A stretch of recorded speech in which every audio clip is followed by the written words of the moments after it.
remember that when things get rough, you can always leave over there and come here to Sankofa Books and sit down and relax.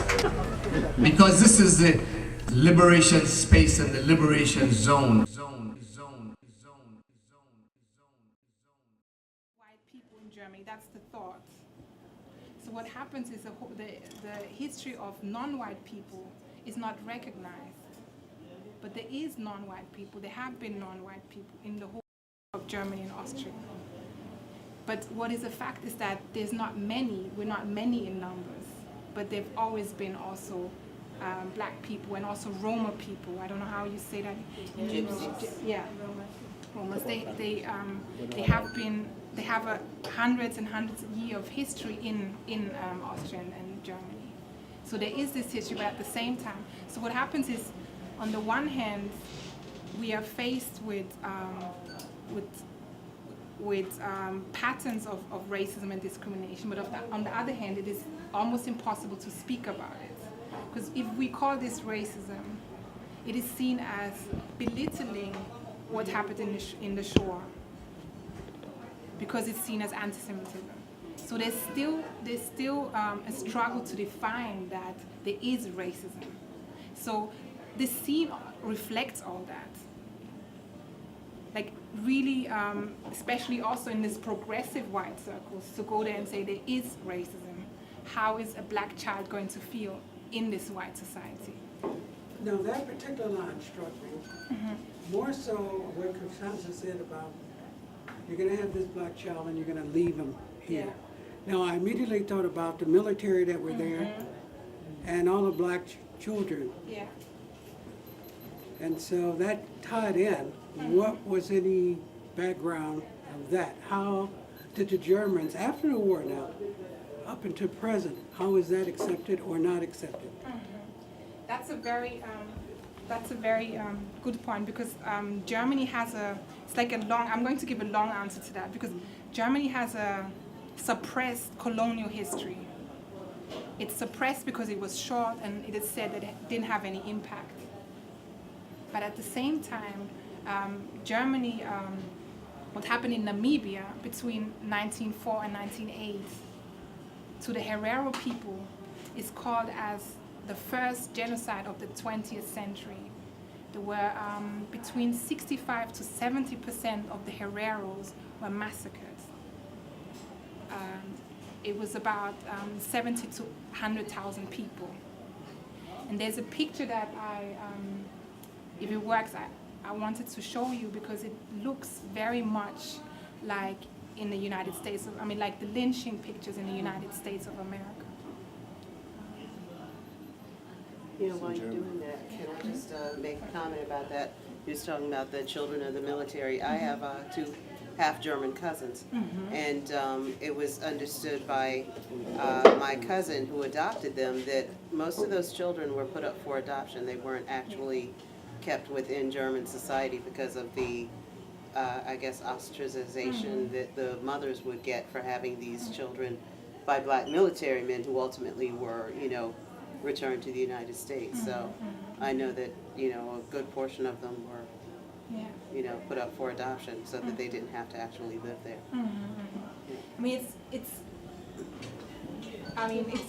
It has a long history.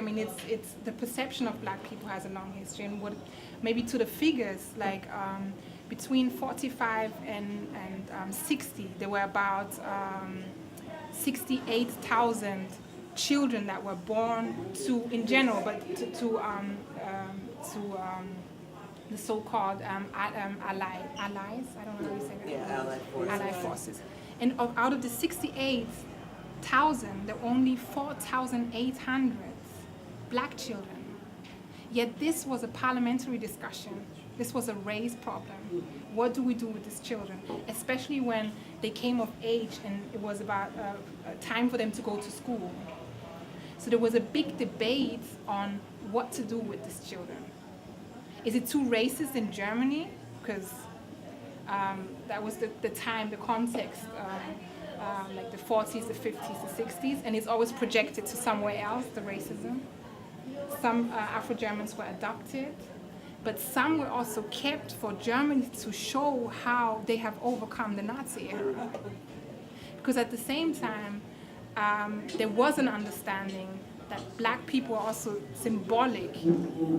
So if we treat them well, we can show the world that we have overcome it. So it's, you know, it's very double-sided. And it could be that the pictures don't cooperate, so I'll just try to speak that. Another thing that is also very important is that in Austria in 1996, I, amongst other activists, founded a movement called Pamoja, Movement of the Young African Diaspora in Austria. Now, there's no, I mean, it's a form of, it's a very specific experience, and to break out of this isolation and to organize ourselves was something extremely important and empowering. And it's still an ongoing process. Even though the sister I talked about before, Maya Yim, was also the founder of the Black German movement in '86. Sorry? 1986. Yeah, 1986. There is still black children growing up completely isolated as only black children. I think, and so this is a very distinct experience in our context. Do you mind me asking, how did you end up being an Afro-European? Because I'm just curious how you ended up being Austrian. It's very much, I mean, the story is very much very much also connected to the story in Teza, actually, because my father was one of the so-called African intellectuals that left Ghana to study in Europe. And Ghana had, Kwame Nkrumah, the first president, was a socialist president. So my dad studied in Bulgaria, like a lot of African students, also, for example, in East Germany. Yeah. It's interesting, for example, that there's a Paul Robeson school, for example. Angela Davis was in East Germany. So there's a lot of contradictions as well in this surrounding. So there was a campaign to free Angela Davis by white Eastern Germans. So there's a lot of different aspects. But so when Kwame Nkrumah was overthrown in 1966, he had to leave Bulgaria and ended up in Austria. Your father? Your father? Yeah, my father.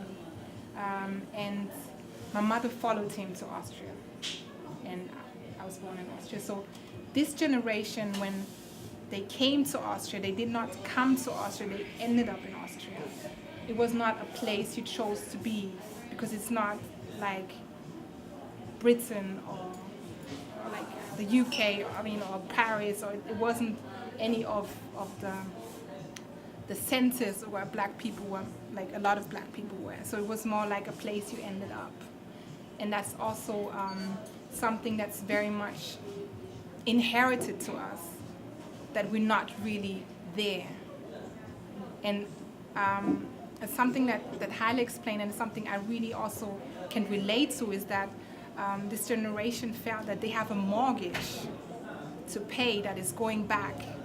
And if you ended up staying and founding a family, you still have this mortgage and you never paid that back. What about the immigrants of color? Did they, over the years, have they allowed other immigrants to come in of color to Austria? In the history of, it's like, it's a whole pattern in the whole of Europe, Western Europe, that with the economic rise, there was a need for cheap labor. So in Austria and Germany was especially people from Turkey that would come. Then people from ex-Yugoslavia, but they would rather be probably rather white, but especially people from Turkey. So there is a high proportion of Muslims, not high proportion, but from the immigrants. So that was this time, like in the 50s, 60s. Now, did they become part of the movement? Your The movement I'm revolving with is a black movement of people of African descent. And it was difficult to even name ourselves black. And it was difficult to even, because what I was trying to explain with the invisibility is that you are extremely visible when you walk down the streets. And you're extremely visible because there's so many racist images that you grow up with. At the same time, you don't exist. You grow up in a language where there's no name that you chose for yourself. So we needed to get to the point where we had a consciousness to say that we are here, we matter, and we define ourselves instead of being defined. And also looking for our history is not so much, it's also the whole process of seeing that we matter, we're here, and we actually have a history that we can look for. The question Sure. about what it means to be truly Austrian or truly German. This whole question of blood, whether or not you have the blood of black, racial grouping.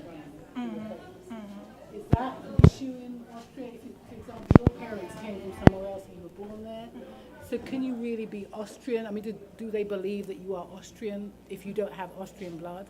I've run across this quite a lot in, in Europe, Germany, Italy.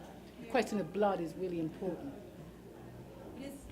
It is actually a contradiction in itself to be black and Austrian or black and German and black and Finnish. It's Finnish, no, Swiss, I wanted to say Swiss.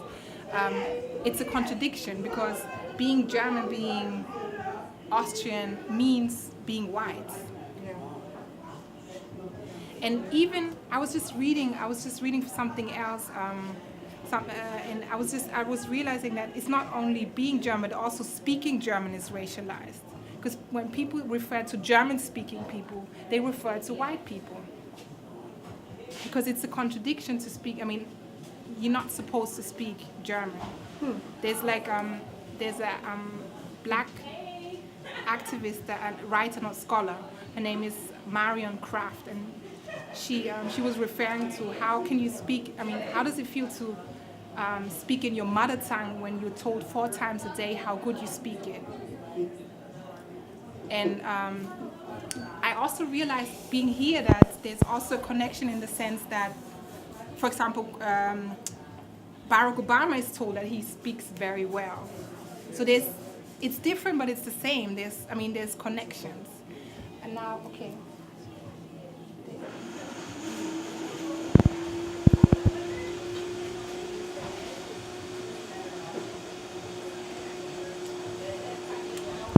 Before you go, I got a quick question. You were saying about how historian Eza kind of inspired you guys. Can you elaborate on that? How, sorry? The story in Eza, Yeah.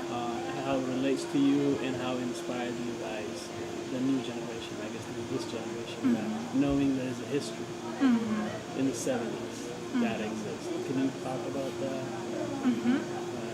Okay. How's it? I missed the first part, that's why. Okay. How do I start? Do you want to use a microphone? Yeah, the microphone. Okay.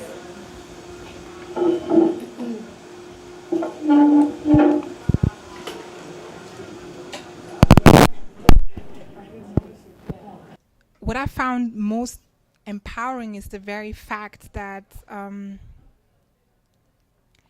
Haile Gerima saw that our story and our resistance is a story that matters to be told in the very complex history of Ethiopia and the African diaspora. So for me, that very fact that he included our story in that story did something very powerful to our story. And also how the story was told. It was, you see our resistance, you see our struggle, you see our pain. That's something that's very powering and transforming. Just the fact that it matters, just the fact that you ask about us. And I think in general, there's black people everywhere in the world. And I think what is important, we might not know about each other, but for me, what is empowering is to ask, are you there? just to, to ask, to be looked for. That is something extremely empowering. And for me, that was empowering. Also, being an activist, being in an extremely wide context, there's a lot of parts of the experience you just don't cover as such.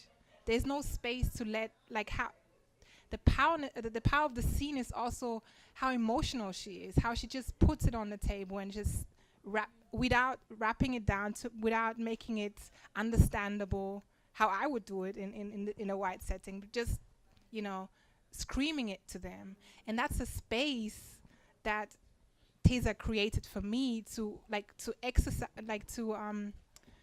not to exercise, but to outlet. Thank you. To outlet that pain, and also the fact of fathers that are not there. Fathers that are very present with their absence. That's part of my story too. But there was no space to, if you defend yourself in the face of police brutality, and if you defend yourself in the face of being exoticized, and if you defend yourself in the face of being dehumanized, you don't want to show your pain and your vulnerability in that space. There's no space for that. So for me, that was something that was, and that still is, every time I see the scene, is still something that is very much connected to so much. And also, I have to say, before reading the script, I was afraid to read the script, because I knew that there was such a deep longing for an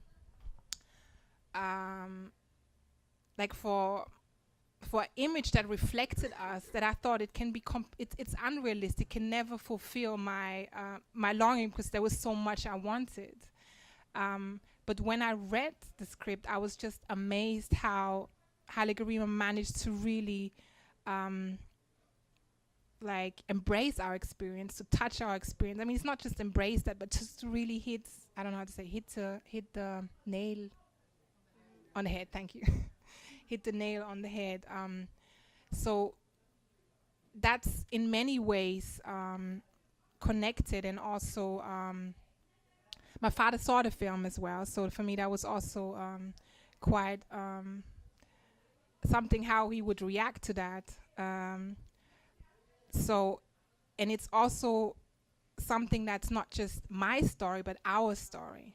It's our story in so many different ways. And with Cassandra, I was also thinking of so many sisters and brothers, mostly unsung heroes and sheroes that we don't even know, that lived by themselves in the 70s, 60s, 40s. Yeah. How did the authorities react to the movement? And how are they reacting today? It's well, what was difficult in the beginning is the name as such, because we call ourselves Pamoja Movement of the Young African Diaspora, and just we had to fight for our name, that we are in the diaspora, that we are. So it had many different levels, but what was a very strong reaction of the authority was when in the 1990s, not just Pamoja, but the whole community stood up against police brutality.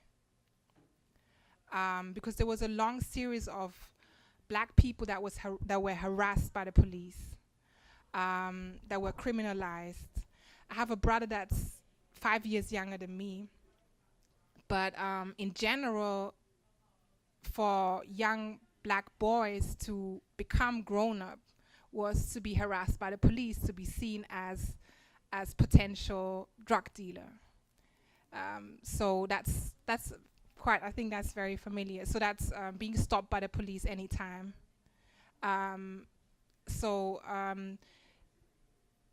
That was something, I mean, that was a very important moment, because we grew up with a sense of thankfulness. That be thankful, especially us, the second generation. We call it second generation. Be thankful that you're in Europe. Be thankful that you can have European education. Be thankful that you're accepted. You have to present your country. You have to do your best. So to move from thankfulness to resistance is quite something. And that was a very important transformation.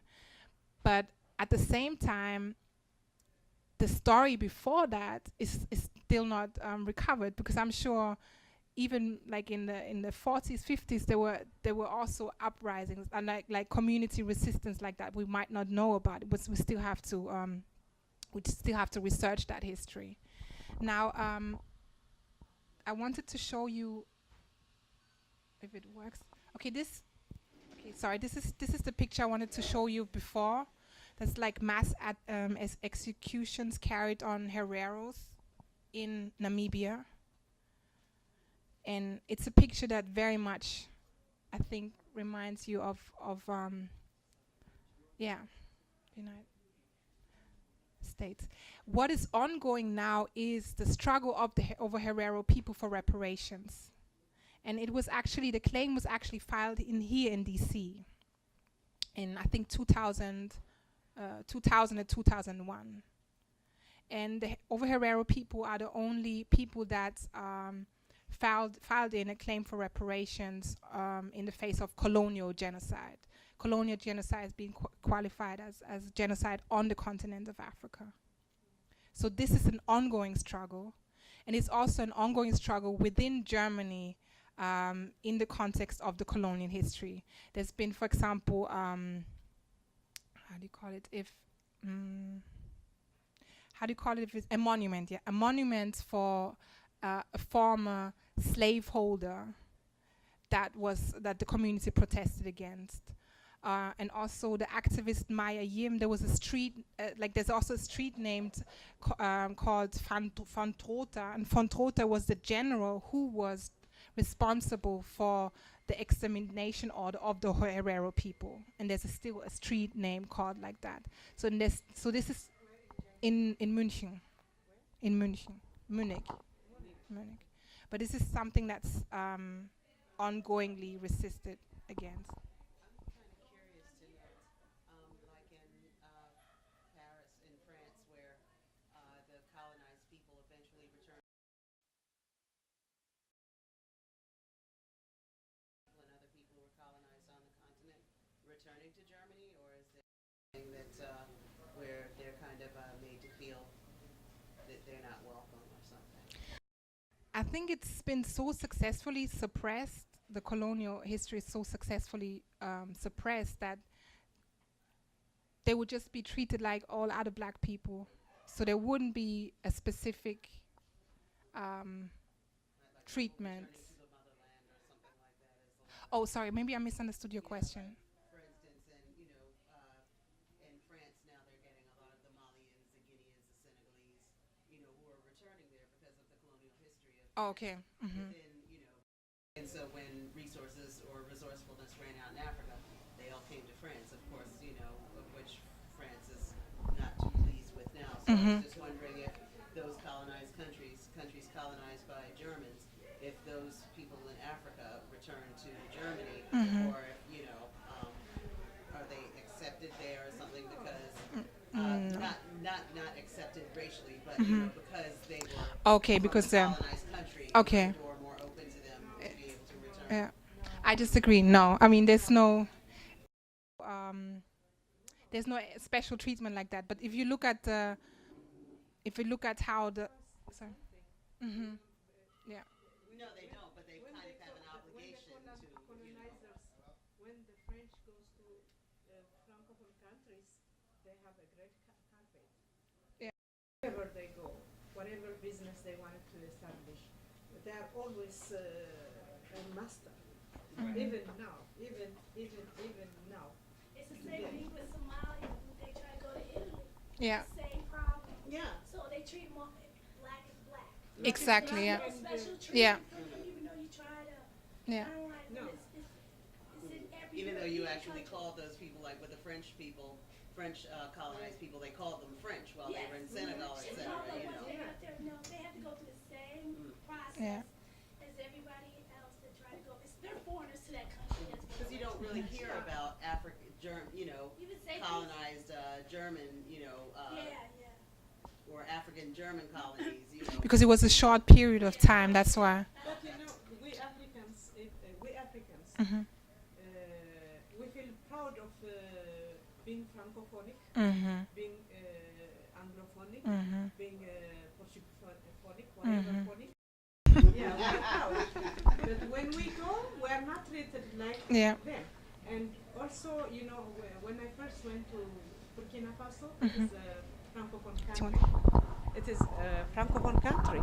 And when I go there, I was asking everybody, I mean, the Burkinabe, is there any racism going on between French and you? They said, no. Il n'y a pas, jamais, no racism. But there is. Well, let me tell you the reason why they would say that. They're worried about being kicked out of the country. They have to say support. No, I'm saying even in their own Country. country. Yeah. In their own country. Yeah. When you discuss, they feel, you know, in a conference, Yeah. in everywhere, we fight each other. Mhm. We wanted the francophones, they wanted everything in French, Mhm. the anglophone, everything in Mhm. English, Mhm. the Portuguese, everything in Mhm. Portuguese, Mhm. or Yeah. they said, Yeah. Yeah. they said, we ourselves are not aware of what is going on. Because that's a very important point. Sorry. What's a very sorry? Just Country is she's referring to, I'm sorry. Burkina Faso. That's what she's saying? No, I'm referring as a whole. Oh. I'm just saying that the sister asked when they go, any colonized Africans, when they go to the colonized countries like the Benin, Yeah. the Togo, the Benin, the Togo was colonized by Germany. When the Germans Cameroon as go well. to, Mhm. Yeah. the Togo, you should see Mhm. how we receive them. Mhm. That's How the true. Togolese, So yeah. you know, Yeah. we feel proud of the, Mhm. the Mhm. colonizers. Mhm. And when we go to the colonized countries, they treated us like, Mhm. yeah, What I wanted to say. Okay. A slave mentality mind for it. Yeah. yeah, You accept your oppressor. Mhm. yeah. But what I wanted to say to that's a very important point because also in our own movement, that's a very common thing to be. If you asked, have you ever, even me, when I was, if I was asked, have you ever experienced racism? I thought there was a time if you would have asked me, I would have said no, because I was not beaten up that badly. I was not. There's people that die, so I'm alive. I was not beaten up badly. Skinheads didn't beat me up. And I could not see that I was spit on, I was dehumanized in so many different ways. I couldn't see that as racism. That's part of our experience, not to see that. And that's a very, so I can't say it's external to me. So you just internalize it and you see it as normal. You don't even see it as racism as such. It's part of your life. And then you think, especially if black people die and are killed, and you're like, okay, nothing happened to me.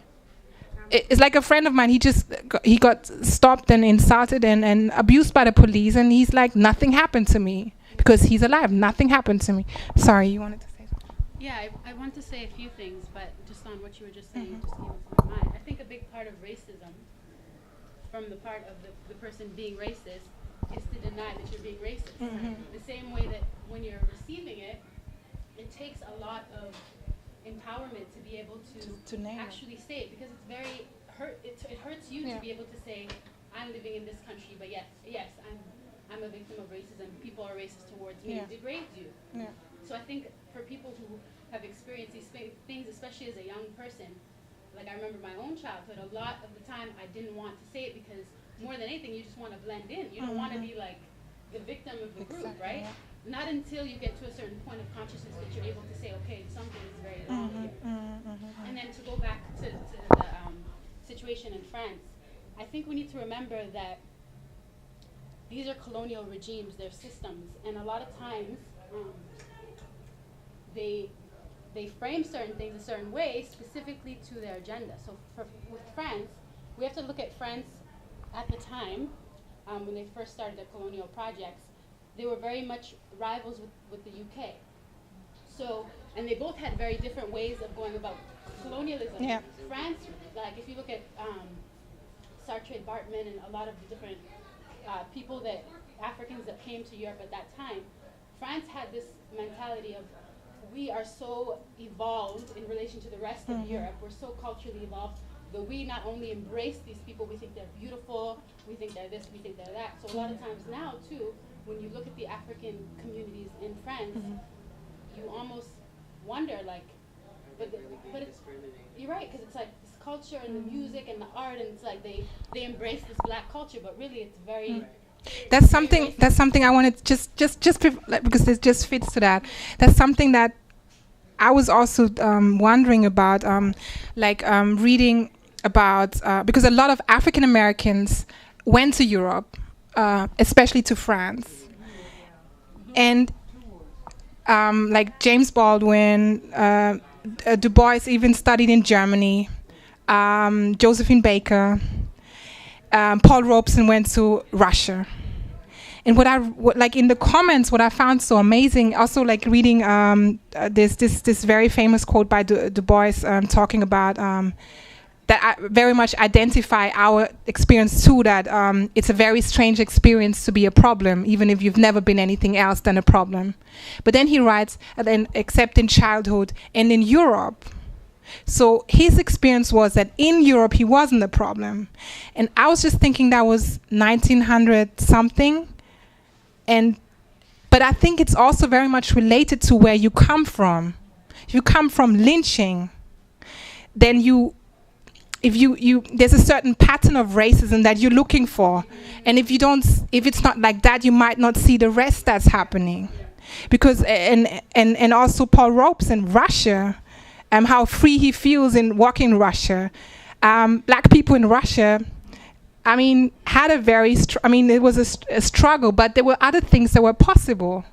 And it's the same with my brothers and sisters in Austria and Germany. For them, it's paradise here, being at Howard, a black university, having black professors, just walking the campus and seeing black people like that. It's so our muscles are trained to certain kinds of resistance, and if it's not like that, then we see, oh, it's not happening. And to this because I wanted to add to that, because you said Sarah Bartman, that's a very that's also part of our history, that we've not been many, and we have been very much exoticized. So I wanted to. What I wanted to talk about is fragments of our history, because our history is just little bits and pieces. It's not like it's not like a continuous story. The picture that you see is the picture of Angelo Suleiman. Yeah. Mm-hmm. The lady called you racist. It was so Mm-hmm. amazing. They like to hide a lot of stuff. They Mm-hmm. want to bring stuff to light, like this gentrification that's going on. Oh no, it's not. Yeah. I think that's what they don't want to be reminded of what Yeah, yeah. Yeah. And that's what she was doing. Like, because you're like, hey, no, That, what yeah. about? If that's what they're quick to demonize us and say we're racist. You're being you're racist, or you're not trying to help the community. You're a troublemaker. Yeah. I don't know if you guys have that over in Germany. They consider you guys troublemakers when you're trying. Very much. Founding, They demonize you guys. like for example, founding Pamoja is racist. I am a racist because I was leading. I was a racist. Also, my own people think I'm a racist because it's racist. It's just for black people, so that's racist. And what's also interesting is the whole discussion about racism. There's hardly any discussion about racism in Germany and Austria. But now recently, there have been claims by white German teachers that they have been attacked, they feel intimidated by Turkish youth and Arab youth. And they call it now German, racism against Germans. So while there's been no discussion, no space to talk about the realities of racism that non-white children face in school, in the educative system, now what is discussed about is racism against Germans. So now, actually, the non-white kids are the racists. So it's, you know, it's something that, yeah, it's... How they say with discrimination within the job is what's called Affirmative action?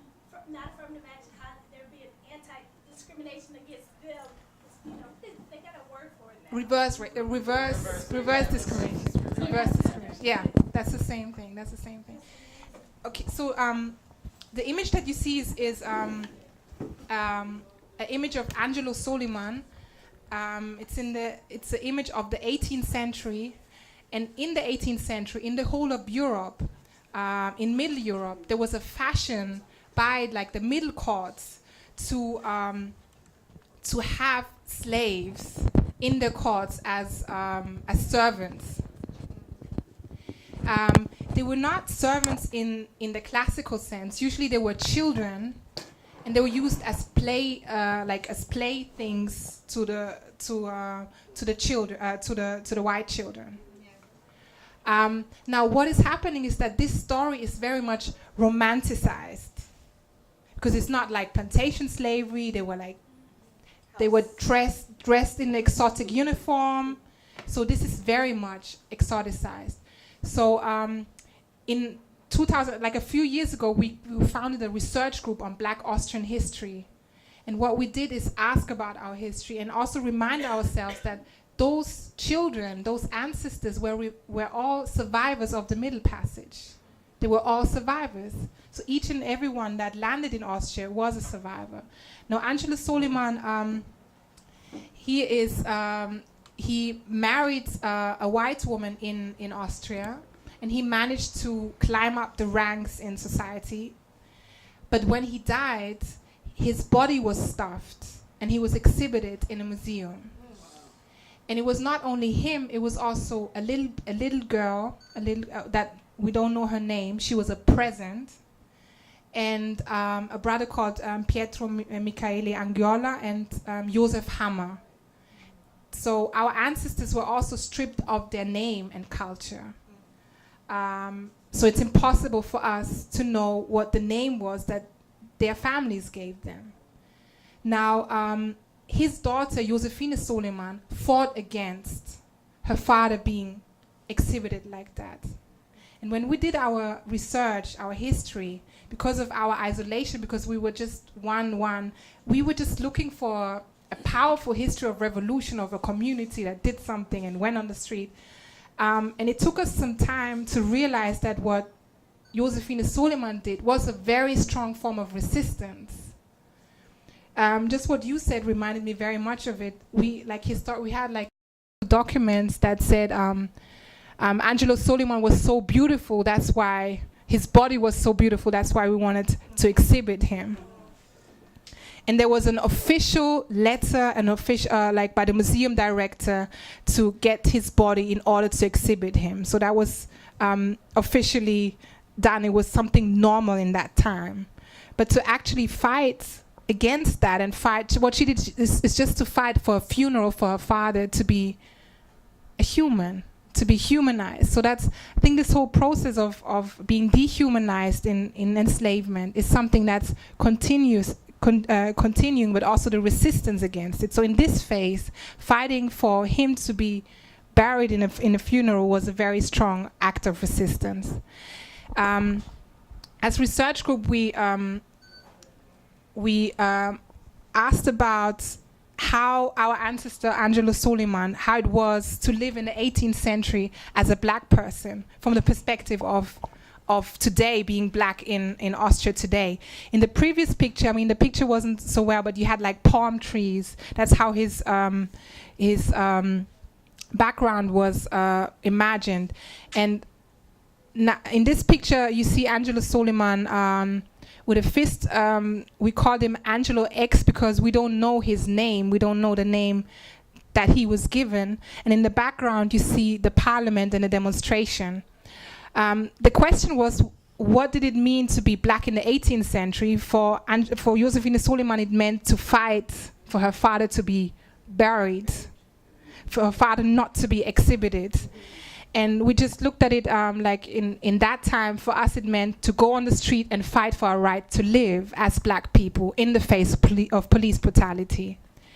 I said before that we are extremely visible in the images of Austrian German, even though it's denied. They say there is no images, but what you see here is also black is beautiful, so we very much also refer to and feel embraced in the struggle of black people in the United States. So that's something that's a very important and empowering aspect. But it also refers to the 18th century. Austria is very famous for Mozart. And interestingly enough, the two most famous operas of Mozart, The Abduction of the Sarai and the Magic Flute, have black people in it.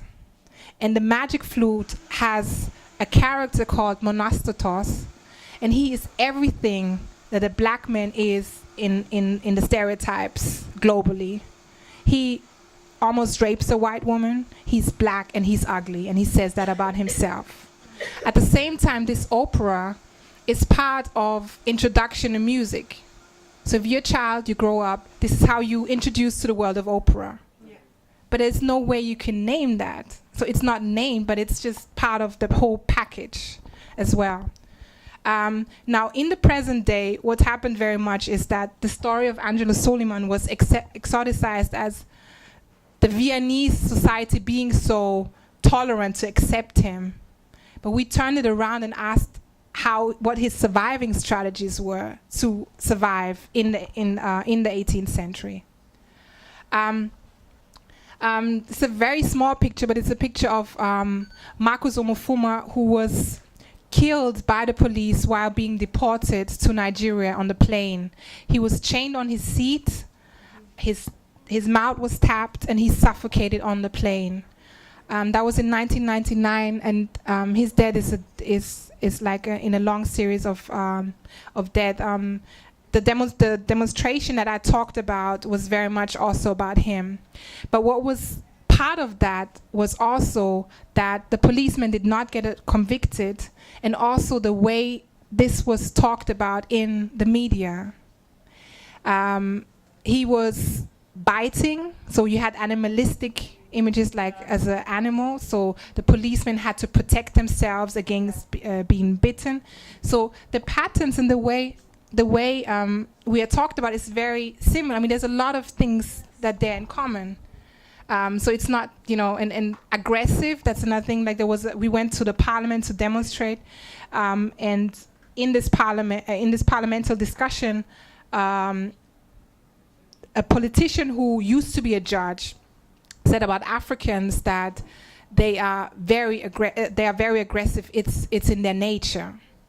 So what is very strong is this image of black people as aggressive, drug dealers.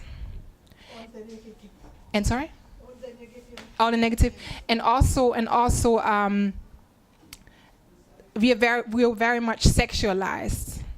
So there's a very strong sexualization of black women as well. So this is also a way of belittling violence against black women. This is a picture of the demonstration in 1999. We launched a demonstration called Stop the Racist Police Violence. And I still didn't answer your question about how the authorities reacted.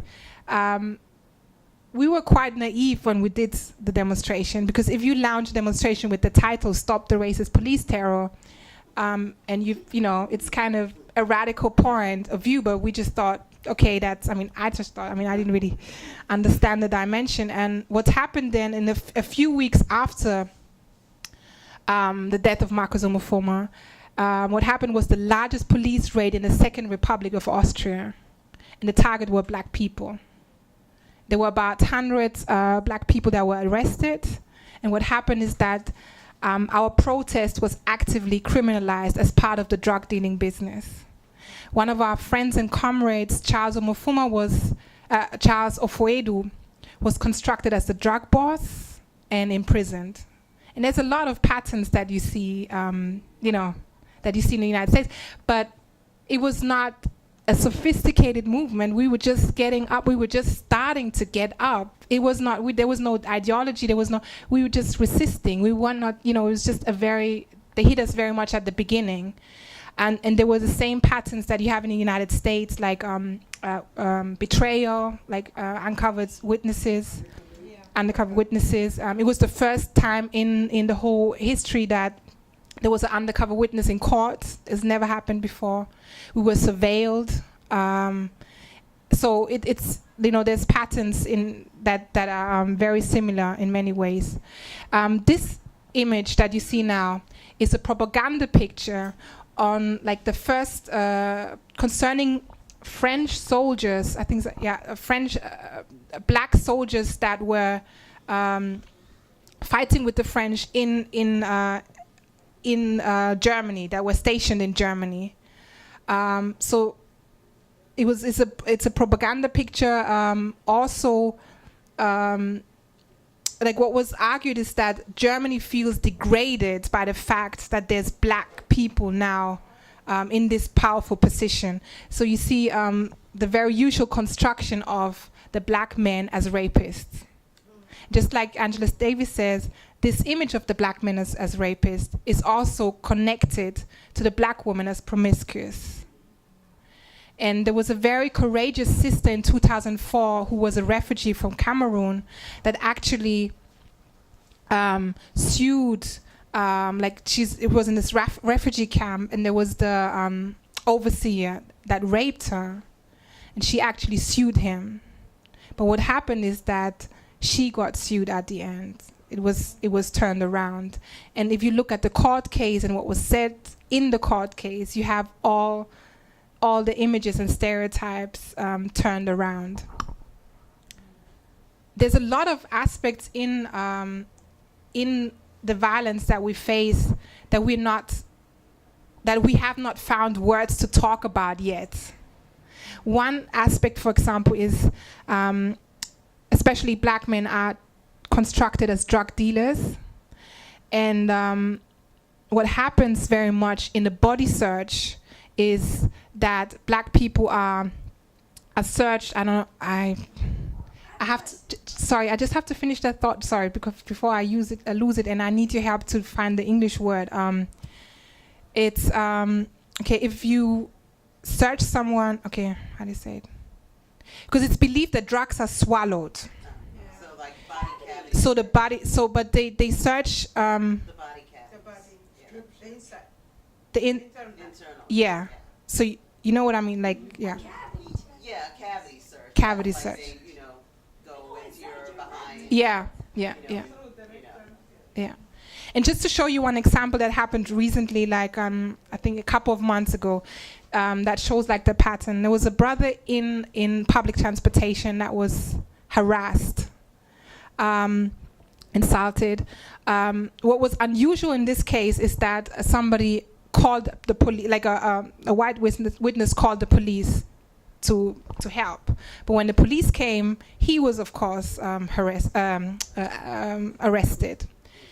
Then, while being arrested, the policemen stood in the circle and did this. So, I mean, it's yeah. I mean, it's something that you can think of as rape. Actually, it is a rape, and it's something that's very difficult to speak about.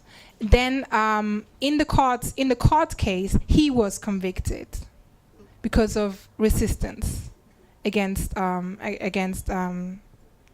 state authorities. That's a very common pattern to be accused because of that.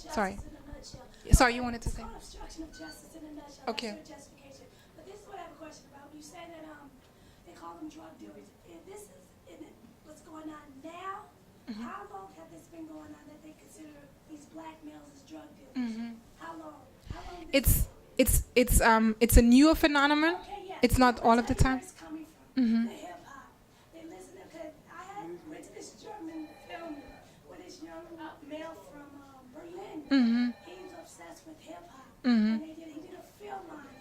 His name is, I'll get his name for you. Okay. And I was like, it was amazing how they were glorifying hip hop. And here you come telling the story about what black people are going through, and I even questioned him, said, do you know the history of hip hop and stuff?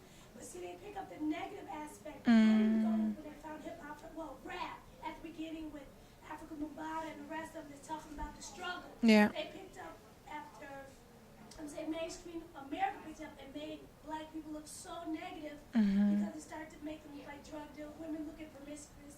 Because originally when hip hop, women were well dressed and they were dancing like it was like. But see, I believe this drug dealing things come. I hate to say it comes from America. The image of them they have of American male. It's a gangster. When the gangster That's what I was trying to find out.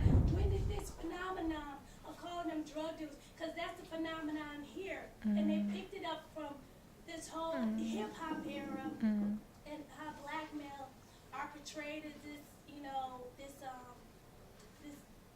drug dealers and all this stuff. It's not really true, but it's just, and then it leads. That's why I was asking when this phenomenon. They always need an excuse, and now it's the drug dealer.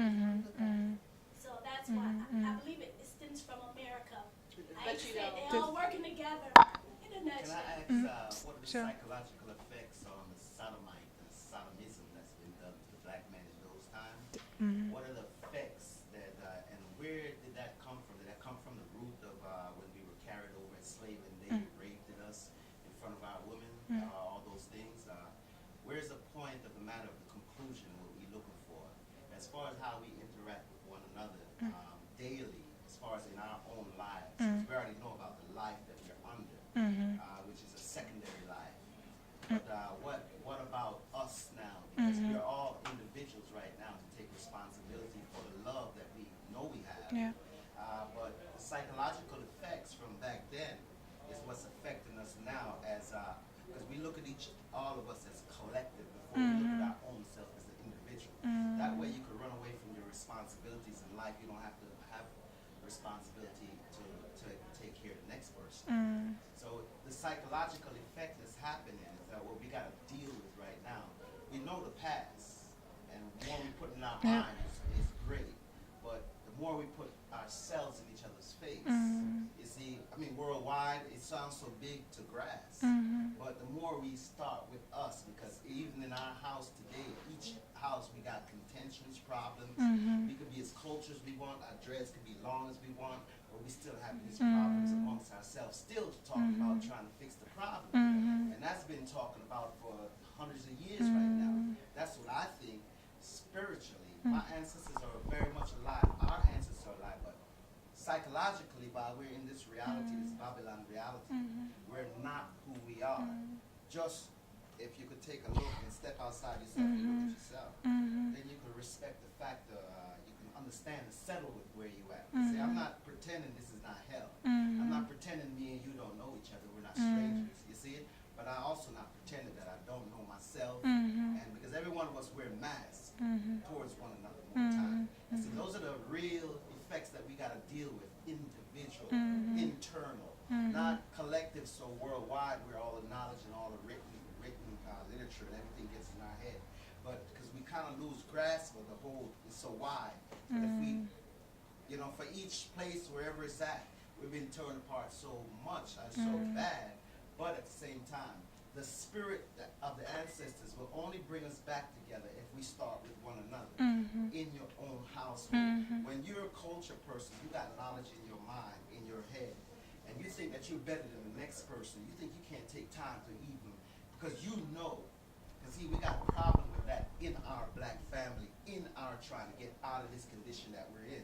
So all of us have a responsibility, not just to look at this whitewash that's been going on, but we have the responsibility to be the kings and queens that we are, and bear the responsibility for the love. Because once we have that love, they cannot do nothing to us at all. Once I love you and you love me and you love, they cannot do nothing. We come back as a collective whole. Right now we're so separated.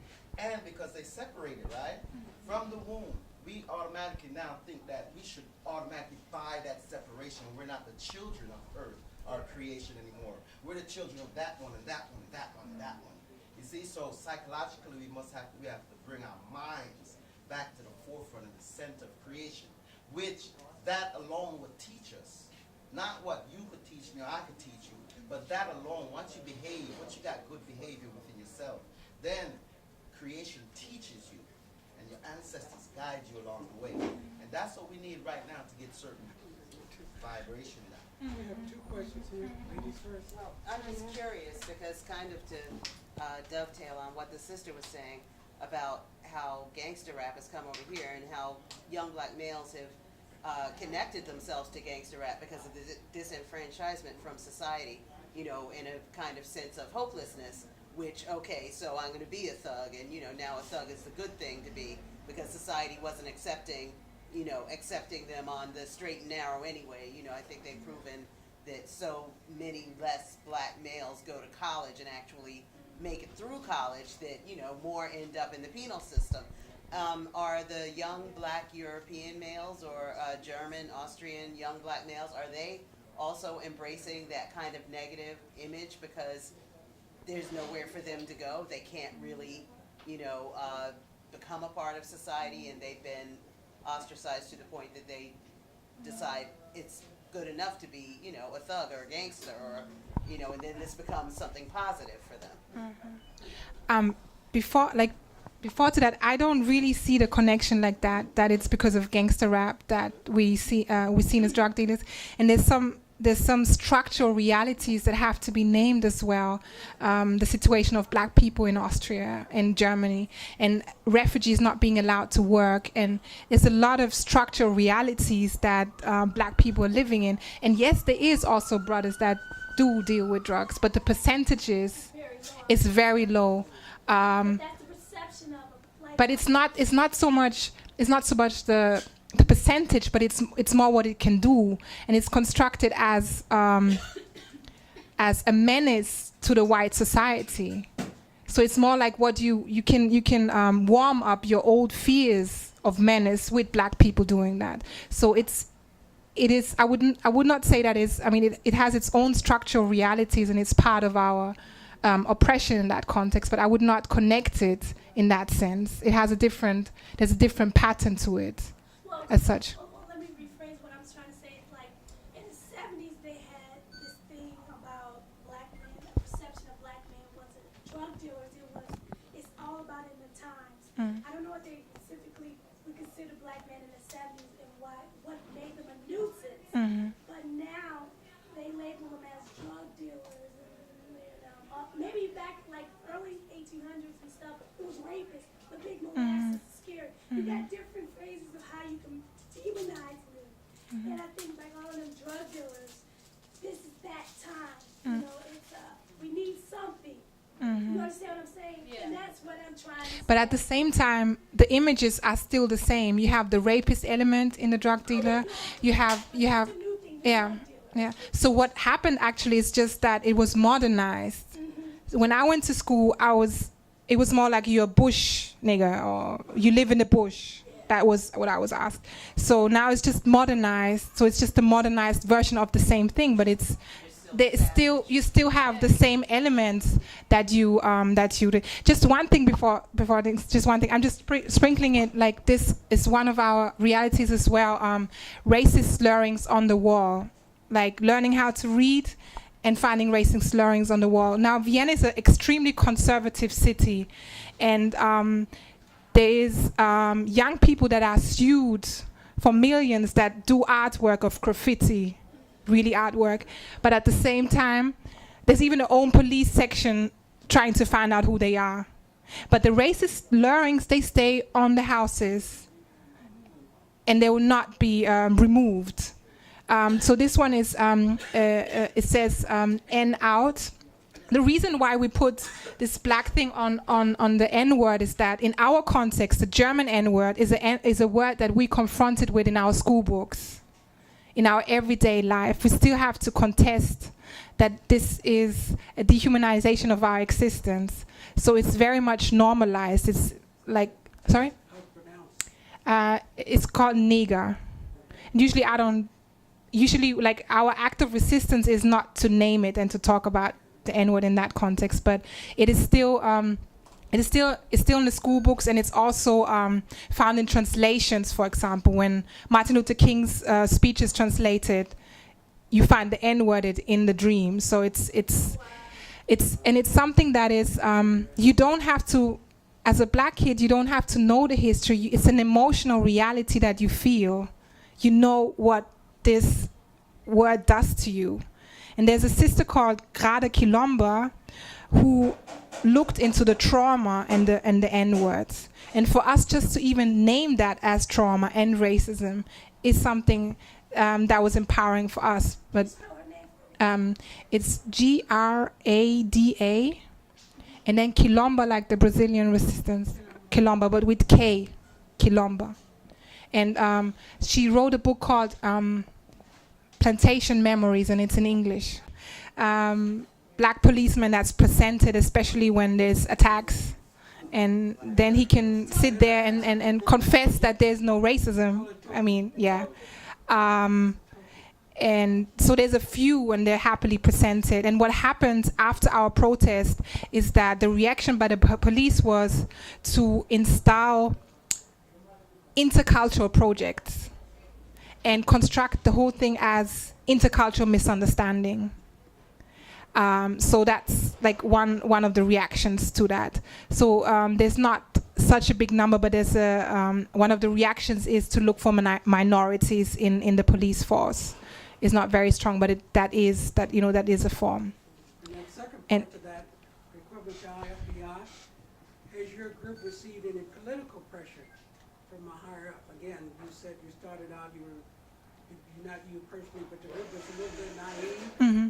When you go against the system, pressures come into play. Mm-hmm. Had that happened since the movie or the group formed? Well, I mean, what was very important for us is to be poor but independent. So we didn't receive any money. We didn't receive any state money, so they could not cut us off with the protests.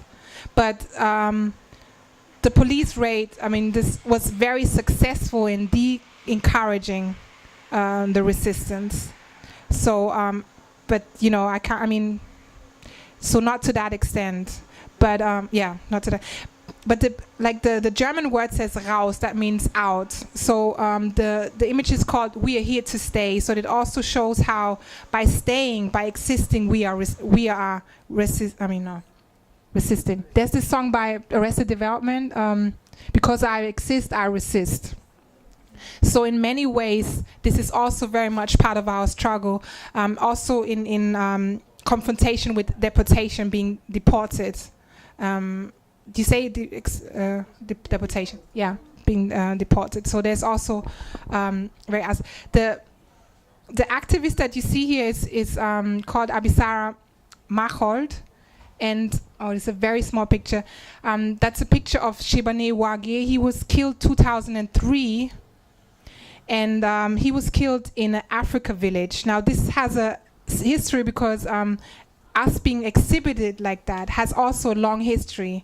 In the 19th century, in the whole of Europe, also in America, there were exhibitions of Africans and non-white people. In Vienna, there was also an exhibition like that in the zoo, and it was called. One of them was the Ashanti village, and you have to imagine that it was constructed like a village. People could come there, watch people live their life. There was a school, and there were children that were born in Vienna at that time in the 19th century. Now, 2006 or something, a brother from Sudan built the Africa village as a cultural center. And I was first very skeptical because of this analogy, but it turned out to be something different. It was also a meeting place. Shebane Wage from Mauritania worked in this Africa village, and he had an argument with the whites, like his white boss. And what happens very often, regularly, in an argument, when the police is called and they know it's a black man, a black person involved, they will call an unproportional number of policemen. So what happened is that 2 police cars came, and actually 9 people stood on him, and he suffocated. The only reason why this came out is because, and it was, okay, what was another level for us is that it was policemen, but it was also the medics, and the doctor was standing by. For us, that was a new quality of our oppression, because that was the medics, policemen and medics, and the same pattern. They had no consequence. There was a witness that had a video camera and taped everything. So in the beginning, you had media coverage saying that he was full of drugs. Resisting is very much also criminalized. So we would also say, no, we didn't resist, thinking what is actually, we also internalize that this is something. So this video came out and brought out this reality. But what also happened after the killing of Shibaniwago is that a resistant movement started of very young, of young black, especially black women, and there was a platform called Justice for Shibaniwagwe. Shibaniwagwe was a very known member of our community. I'm one of the few people who did not know him personally, but almost everyone knew him. Okay, sorry, I think there was some, yeah. Yeah, I was going to say, in response to what you were saying, I would have agreed with you a few years ago, and something came to my mind. I think Jay-Z a few years ago, as problematic as he is, said that that one of the most progressive tools to combat racism has been hip-hop. And it wasn't until I went back to Africa, I went back to Sudan, and I was looking, and I worked in a school, so I was really looking at how the youth engaged in hip-hop, gangsta hip-hop, old school hip-hop, whatever. And I really don't think that connection can be made, at least from my perspective, because a lot of the criticisms and a lot of the racism is so deeply rooted. Like, if you look at the criticisms and the words that people say, non-African people, towards African youth and African whatever, it's very much like the criticisms are so deep and they're so historical that it really has nothing to do, like you can tell that they're not making that connection between hip-hop. It's mostly these kids are naughty, they're cheeky, they're mischievous, the boys are sexualized, the girls are this, it's very much colonial languages they're using. But what I'm trying to say is they're taking the negative aspect and making it beautiful. Of hip-hop. Of the hip-hop. But they never talked about African hip-hop. This is what I want to say to you. I saw that movie. Like, it's so funny that we're sitting here talking about the negative aspect of Germany. Scotty's World, that's the guy named Scotty. He came and spoke at the German, that Center for the Germans. The Goethe Institute? Yes. And they have a film there, and they glamorize like there's this Germany welcomes culture and the hip-hop culture. It is, from what you're saying and what they're promoting, total difference. That's it's Scotty's World. Yeah. It's Scotty's Okay. World. I would love for you to see it. I'll give it to you the information. And that's why they got on me for, like, what is this? Why are you glamorizing this? And you're not talking about the struggle. And that's how they're trying to avoid it, the struggle of black people, like what you guys are doing. Like Africa and the rest of them, we're talking about what's going on in the community. And I wanted, that it is, they're taking the negative, the foolish. I can look on, like I know African body would talk about KKK. I could go over to Ghana and I was so shocked that the Peace Corps people, they had KKK shirts on.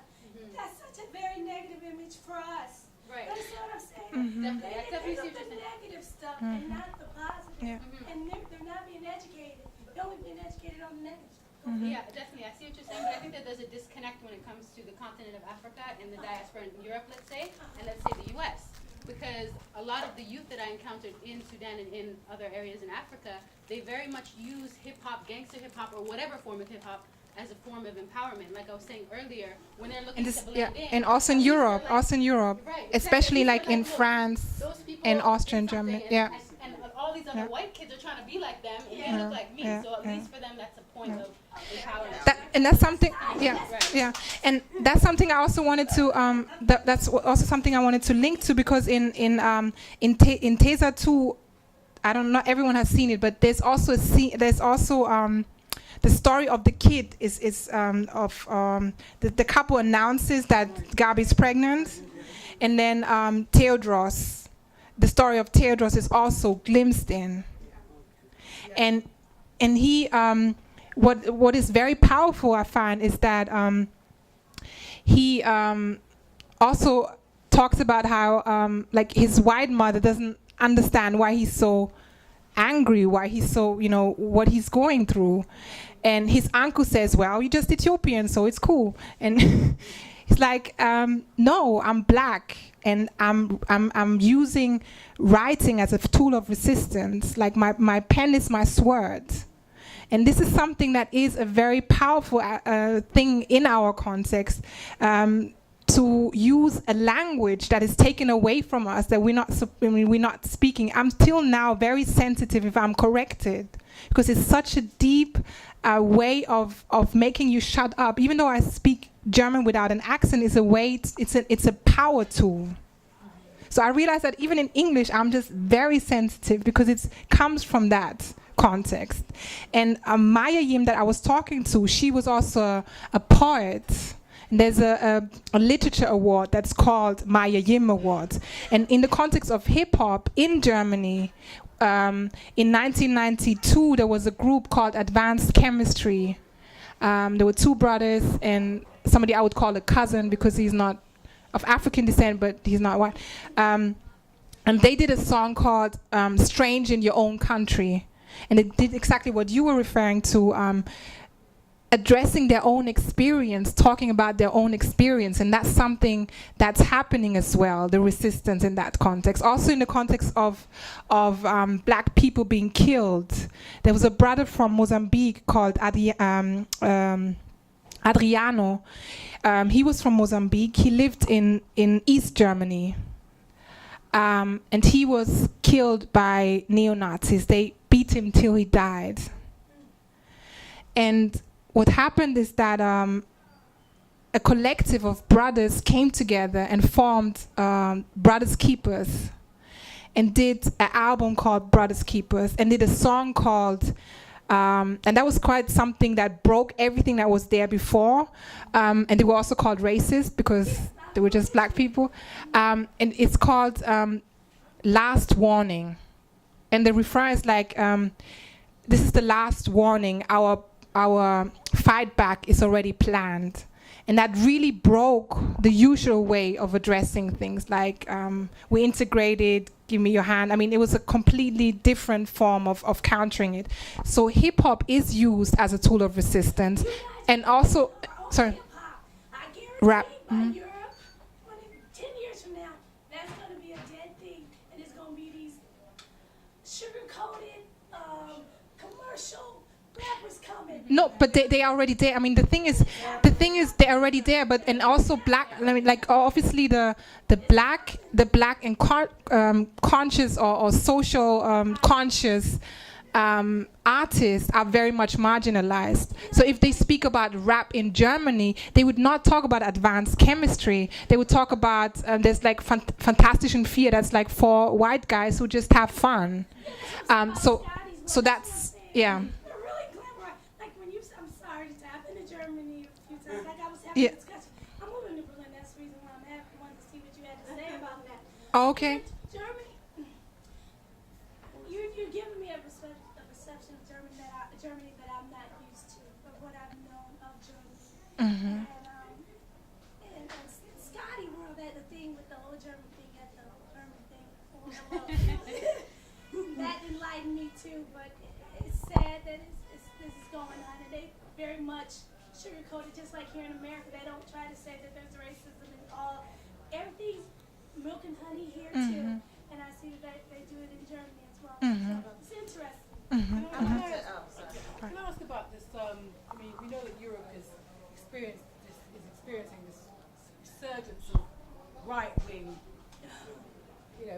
politics. The True Finns in Finland a couple of weeks ago.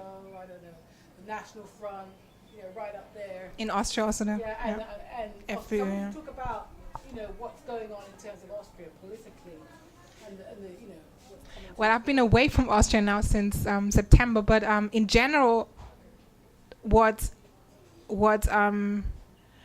I see witnessing is that if it would just be the rise of the right wing, it would be a better place. But actually, the right wing positions are very much integrated in the center of politics. So I mean, that's what's happening in every country. And in Austria, the Social Democrats just agreed to a law that strips refugees and migrants of rights. It's allowed for children to be in prison with their parents, and it's sold as something they make sure that they can be with their parents and not separated from their parents. And so, I mean, that's the Social Democrats. When the biggest police raid of the Second Republic of Austria happened, that was the Social Democratic government, and I think it's extremely dangerous and comfortable to just think that racism happens just under the headline of the far right. That would be a much better place to live in if it would just be like that. It's a racist-free place, and they're the only ones that are racist, because it's integrated in the heart of Europe. It's integrated in the whole idea of Europe, because Europe is based on the blood of our ancestors, on colonialism. The initial constitution in the preamble of Europe was conscious that Europe is a continent that has brought forward civilization. So colonialism is still glamorized. In France in 2005 or so, there was a law that was trying to be passed that university teachers should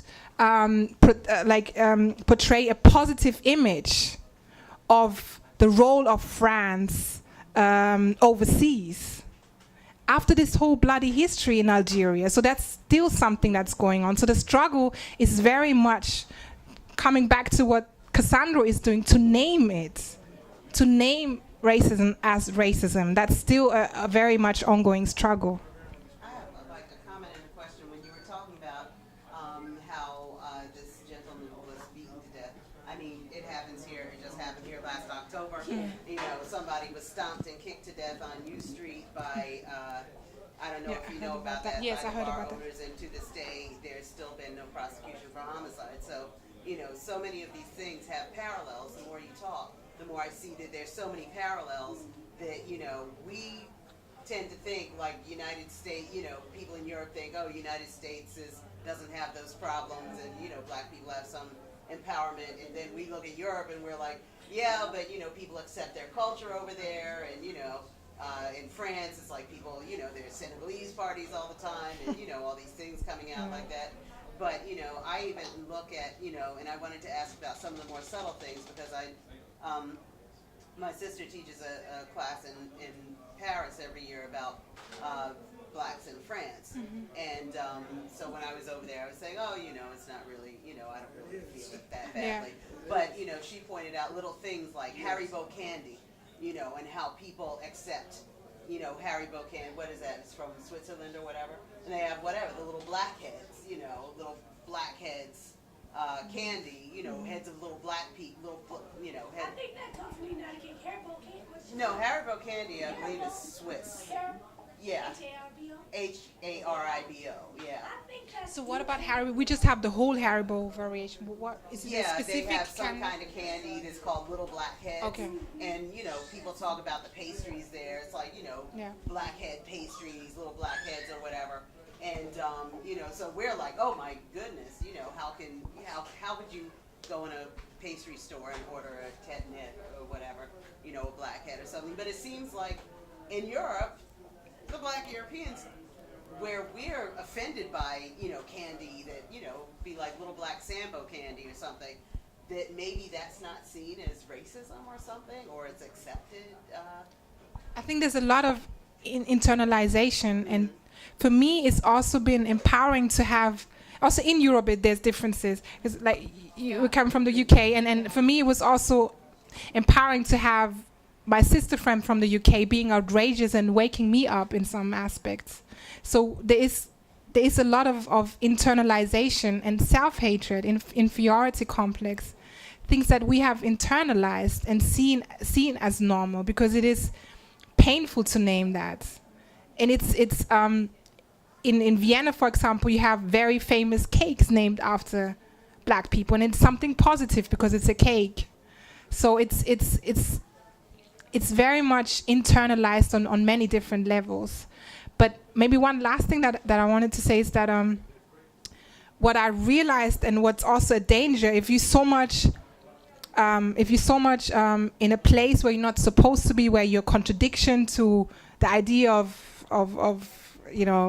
Germanness and whatever, and you so much fight that to say that I'm here and I exist, and there's a danger to be trapped in that and not connect that. And I'm just the more I'm here, I'm realizing that how important it is to connect our struggles, and how meaningless it is if we fight in Austria against institutionalized racism and we just limit it to Austria, and we don't connect it to the bigger structure, connect it to the fight against racism, colonialism, neo-colonialism, also in the continent, then it's meaningless. And I think it is very important and powerful also to look for that, for the connections. I see it more like a puzzle piece. It's a very distinct puzzle piece, but it's part of a bigger picture. And alone is just, it is just a piece, but there's very much connections. And this is what white people really fear, is that people will draw the parallels and create some kind of united front, because then it's like, as long as your struggle against racism in Europe is different from my struggle in the United States, against racism, as long as we don't see anything common, there's no way we can come together and make a united front on, looking at racism as a global problem. Yeah. Which And also, sorry. Back to that, that's what I wanted to ask, to piggyback off that. In 2009, did Germany or Austria participate in that race relation thing, convention? In walked up. Do you mean the UN conference in Durban? Because that's one thing people don't like to discuss, is race as a global thing. I want to know, like United States,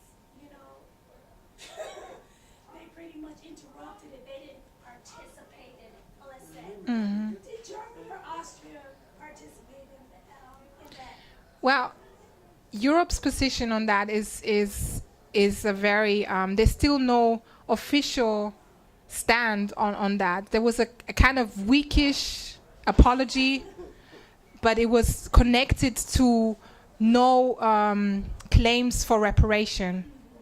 So that's an ongoing struggle. That's something that's very much glorified. In my school, when I was in school, I learned about South Africa, and there was a sentence I'll just never forget, saying white people defended themselves against wild animals and savages. And that was part of my education. And so in general, colonialism is still very much glorified. And on a very everyday level, you can go to a shop and buy furniture in colonial style. It is not connected to the death and rape of our ancestors. It's not yet named as such. It is still being glorified on many different levels. And also, your example to say that racism doesn't exist is still very much glorified. And Confederate flag. That's right. In state capitals. We just celebrated 150 years of the Civil War. Yeah. Yeah, I would say that one of the things I've always found frustrating, as somebody from the UK, is that I didn't know about her story. I didn't know about the story. Maybe I knew that there were black people in France, but I didn't know about black people in Italy. I certainly didn't know about black people in Austria. And that, I think, has really weakened us as quote-unquote, black people in Europe. Because if we'd really been able to talk to each other in the same way that white Europe, through the European Union, talks to each other and cooperates with all their sort of schisms, I think that's one of the things that is something positive that we can do. Yeah. Is begin to tell each other our stories, let us know what our issues are. I mean, that's my life's work, so it's, Yeah. you know. But I think that's really, really important that we create those connections. And just ask about each other. Maybe sometimes, Things I've yeah. never known when I lived right next door. Yeah. Imagine. And maybe sometimes the story is not even, maybe the story is not yet been written like, but if you ask about it, you can also inspire people. There might not be a history book that you can grab and say, this is now the history of people in Italy or Greenland, but it's just about asking, That's something that's very empowering. That's, I know it's sort of off the subject, but I think about when you're saying that about the togetherness. I know people don't like, you have your opinions about Gaddafi, but Gaddafi was trying to bring the black continent of Africa together, to bring them together to discuss stuff. And then all of a sudden we have this issue with him now, that they're trying to get rid of him. And there was talk that he was trying to bring a lot of African countries together to discuss empowering the continent. And I didn't know if that was the truth, but that's so funny. I think that they would try to find a way, you know how you say, within the European, they tried to put you guys are apart. That's how they do it, divide you. If you try to get together, I guarantee they'll try to find a way to break that apart. Because that's what they did to us in America. Divide and conquer. 60. You know, I think that Martin Luther King didn't want, I'm sure he wanted separation, but equality, equal. We could be separated, but we just equal access to things. And that's, well, I think once we integrated, we sort of lost ourselves. That's just my opinion. And we lost our togetherness as a community, as a people. Well, they also said you were either a Malcolm X type activist yeah. or a Martin Luther King Yeah, type activist. And that those two camps Yeah. could not, ever see anything the same. You're either like a militant, and you call them white devils, or you're talking about little black children, little white children walking hand in hand. Yeah. But, there was no space in between for anybody to say, well, little black children, white children can walk hand in hand. But, we still have that, And you speak German, you can't get together. So please, European, get together. Please. Sorry. Yeah, my thing is completely, I don't know, the connection that we have as a whole, the continent and all African countries in this earth. So I think myself, after I have all this kind of connections and activities, and when I go back home, the issue is completely different. Okay? And when within the African continent, when I go from one country, African state to another, the issue is completely different. So I think just myself is the experience that I have had. I think what's going on in America is we don't know what's going on in other places in the world. Europe, the continent. What's going on in Africa, nobody knows. But we have the so-called African Union. African Union. We have now, they have included the 6 region, like the Europe, I don't know about Europe, but American diaspora. We have 5 region, okay, in the continent. North, East, West, Central African, 5 region. And they also include the diaspora members. So this diaspora must be from all the other outside the continent. So, but whenever I attend African Union, I'm always disgusted with the whole ideas, because number one, we'll just finish the conference, the day, by translating, as I told you, the colonial language. Okay? There is no awareness as Afrocentrism in that house. I think, to me, this brother who really says something is very important. We have to know each other, we have to love each other, our own problem ourselves first. Because if we go back to our history, who killed Malcolm X, who killed Kwame Nkrumah, with the help of who? And Lumumba and others, you know? How do they die? How do we lost all those brothers and sisters who were helping us? There is always among ourselves there is a traitor. So, and if there is any education among ourselves, it will be much, much better. After I go here, when I go in Ethiopia and start talking about this, doesn't make sense, you know? So how do we start the network? Why are we going like this all the time? You know, first let's clean, let's love each other, let's help each other. Where are you from? I'm from Ethiopia. Sankofa, the Sankofa question. I'm from Africa. I'm from America. Don't you know? Don't you recognize me when she says like that? What does that mean? Okay. All of us are having different kinds of problems. If we go to the continent, it is another different problem.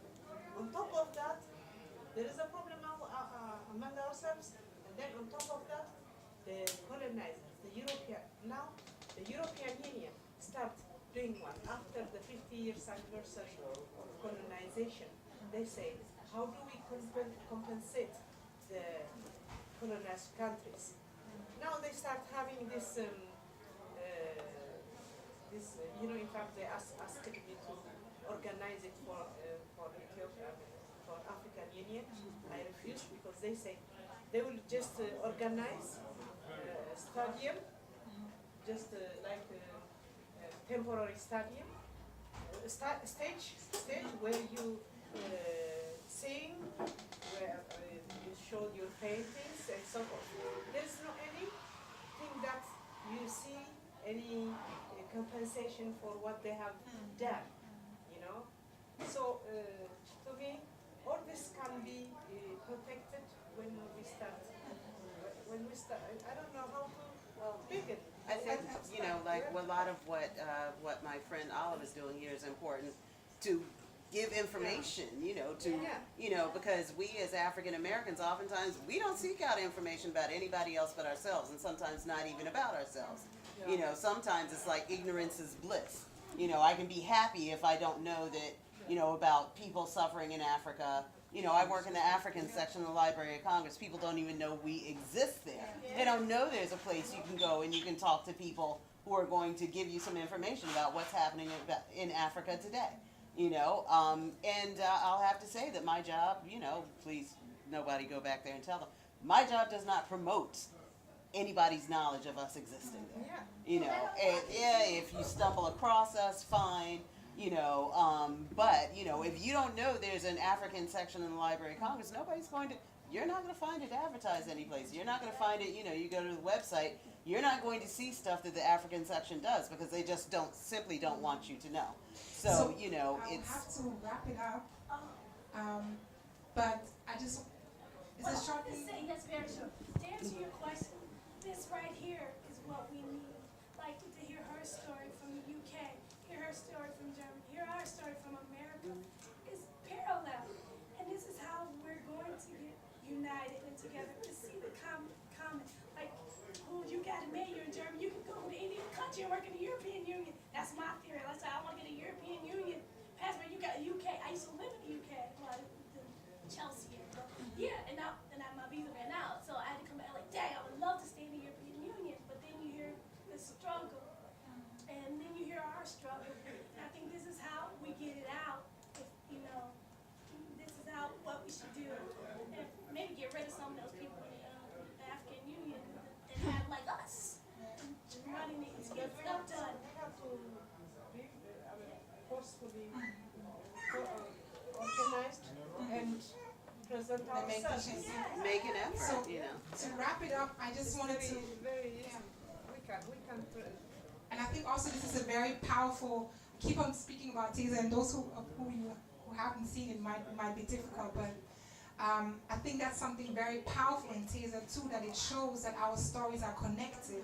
The story of the struggles in the diaspora and the struggles in the continent are connected. And just like adding up to what almost everyone has said, I think it's not about knowing, it's just about asking. I think that's the most important. We can't always know about it, but it's just to care to ask.